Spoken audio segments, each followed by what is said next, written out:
Ottava giornata nel girone B del campionato di Serie C femminile. Il Padova torna in campo in via Vermigli sotto la pioggia battente di via Vermigli per affrontare l'Isera con l'obiettivo di continuare la striscia positiva e restare incollate alle zone alte della classifica dopo il pareggio della settimana scorsa a Bressanone, che forse ha lasciato anche qualche rimpianto nelle ragazze di Fabio Di Stasio.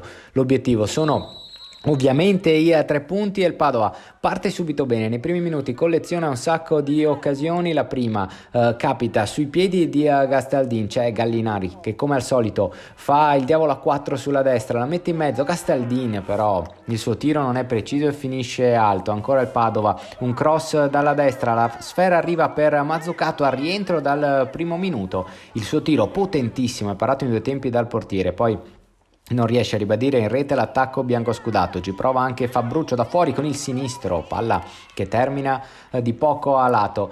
Nel passare del primo tempo il Padova forse perde un po' di convinzione, anche se continua a collezionare occasioni da gol. Qui è Margherita Zanon con il sinistro parato dal portiere. Calcio d'angolo ancora per Gallinaro, anzi calcio di punizione. Sul secondo palo arriva Mazzucato, questa è una grande occasione, il suo colpo di testa però termina fuori. Si arriva così nel secondo tempo. Mister Di Stasio inserisce Sofia Carli che si dà subito un grande affare, anche se dopo 3 minuti non riesce a segnare il vantaggio. Bravo il portiere in uscita a respingere. Ancora Gallinaro imprendibile sulla destra, la mette in mezzo per Donà, insuperabile, sembra il portiere dell'Isera, anche se poi è il 10° minuto, commette questa incredibile leggerezza perché il suo rinvio sbatte sulla schiena di Anna Donà, la difesa è in difficoltà. Gallinaro è lestissima a metterla dentro per Anna Donà, che sigla così il vantaggio meritato del Padova. Qua un'ingenuità della difesa dell'Isera. Donà segna da 2 passi a porta vuota e porta in vantaggio il Padova, che può tirare anche un sospiro di sollievo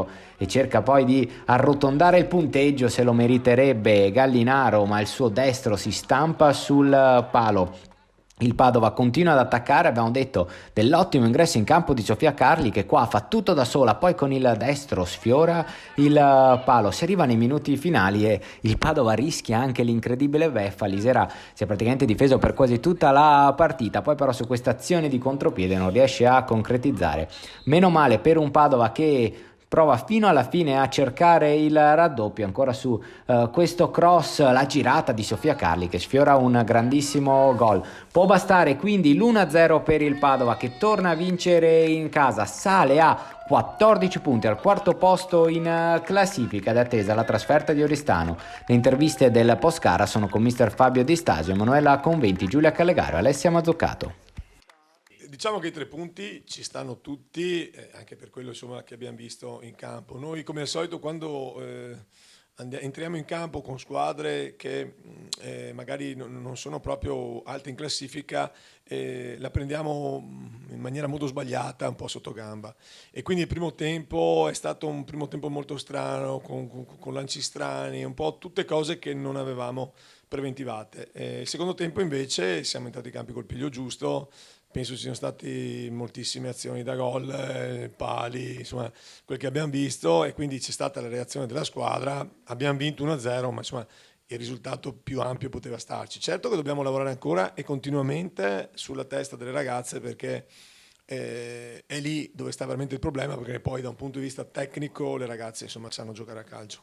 Oggi avevamo un unico obiettivo che era quello dei 3 punti, della vittoria, perché dobbiamo restare attaccate alle prime per provare ad arrivare in fondo con il nostro obiettivo di inizio stagione. È stata una partita un po' strana perché noi avevamo un unico obiettivo oggi, era quello di portare a casa i 3 punti. Il primo tempo abbiamo lasciato giocare un po' troppo loro in alcuni momenti, abbiamo rischiato delle ripartenze su dei lanci lunghi, poi però abbiamo capito come gestire la cosa e in difesa abbiamo tenuto bene, avevamo parecchio spazio, quindi i nostri terzini riuscivano a salire, a impostare il gioco da giù e niente.